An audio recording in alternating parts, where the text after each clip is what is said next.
Hey guys, welcome to excelfornoobs.com. What I'm going to do here is just a quick crash course on Microsoft Excel 2013. And basically what I'm going to do is I'm going to show you some formulas. Gonna create a sales forecast and with some assumptions. I'm going to show you how to refer to different cells using formulas, and then some different types of formatting, and also conditional formatting, and go a little bit over charts and graphs, and also formatting your charts.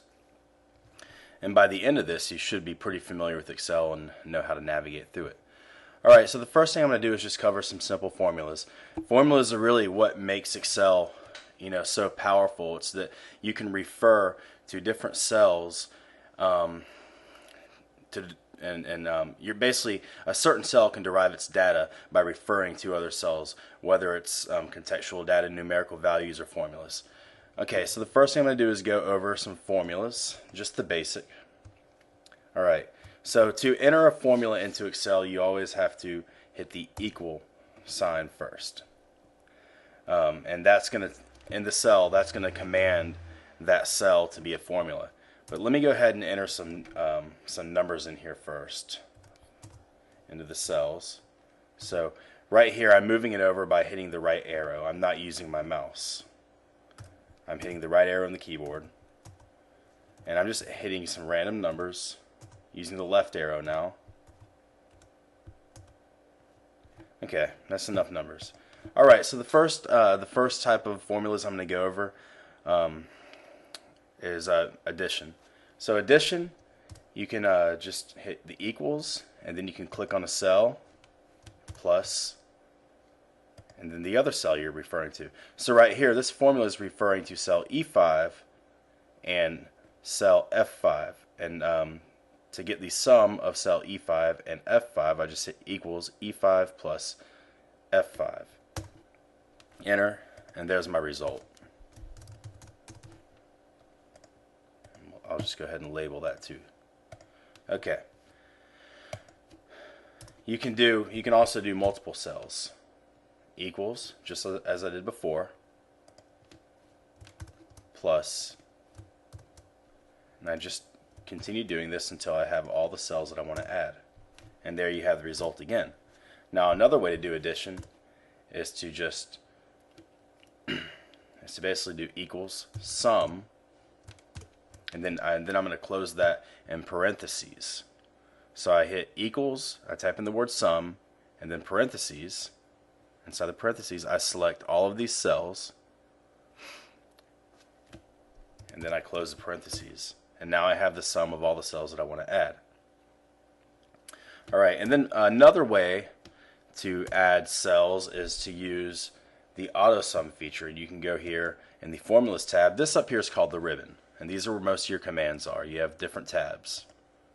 But here in the formula tab, you can see a command called AutoSum. I just hit AutoSum. Actually, I don't even need to hit the I don't even need to enter the equal symbol. I just select the cell, and I hit AutoSum and enter, and it automatically sums all of the cells that contain numbers. So in an adjacent row or column. And that would be the same thing if I were to enter AutoSum here.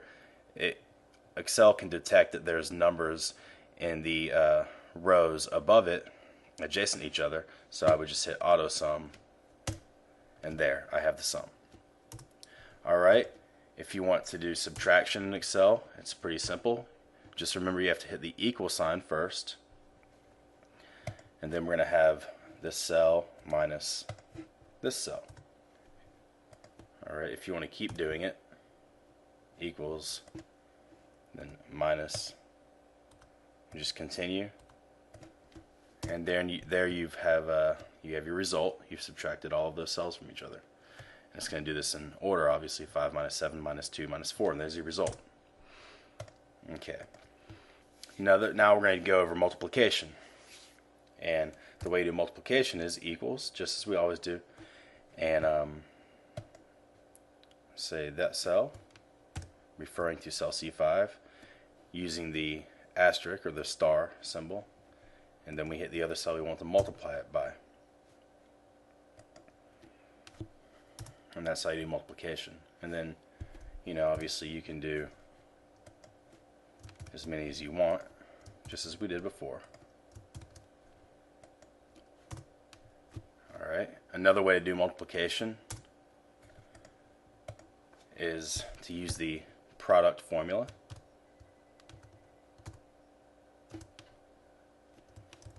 And there you can see that it pops up and it gives us recommendations.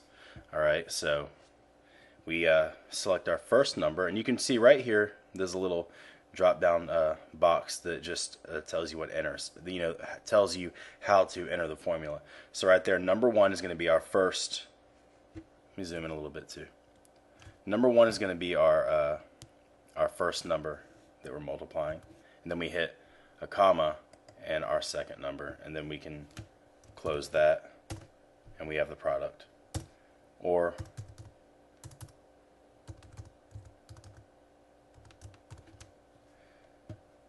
we can do multiple.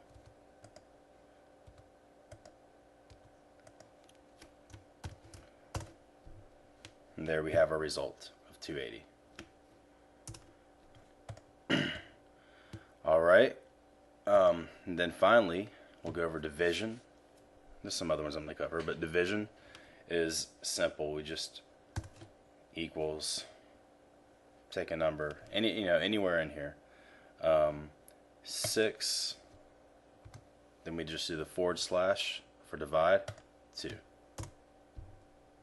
And then you have your result. And then you can also do the quotient formula.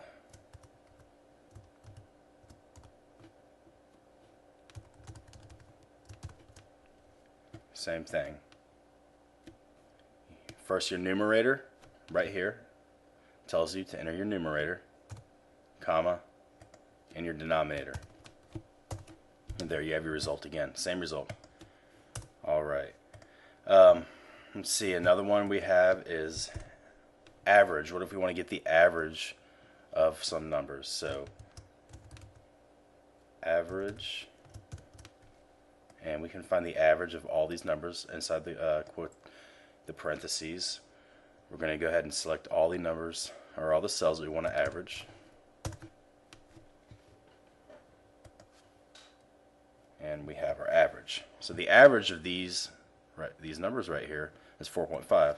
And of course we could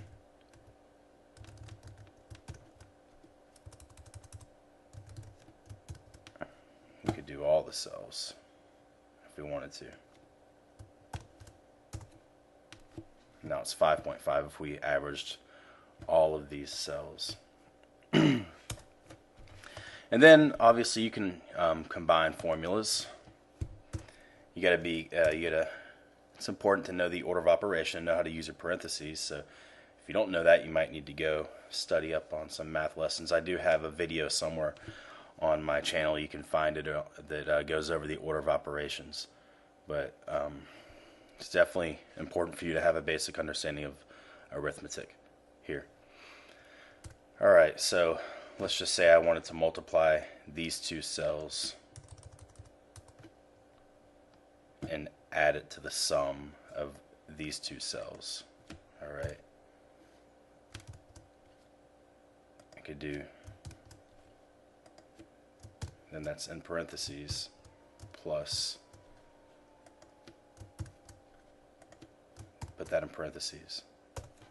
And then I can also combine the different formulas. I can do the same thing by saying equals product. And that's going to be the product of those two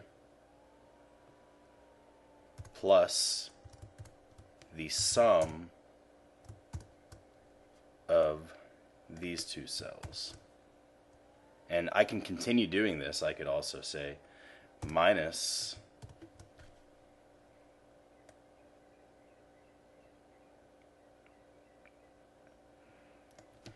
minus a cell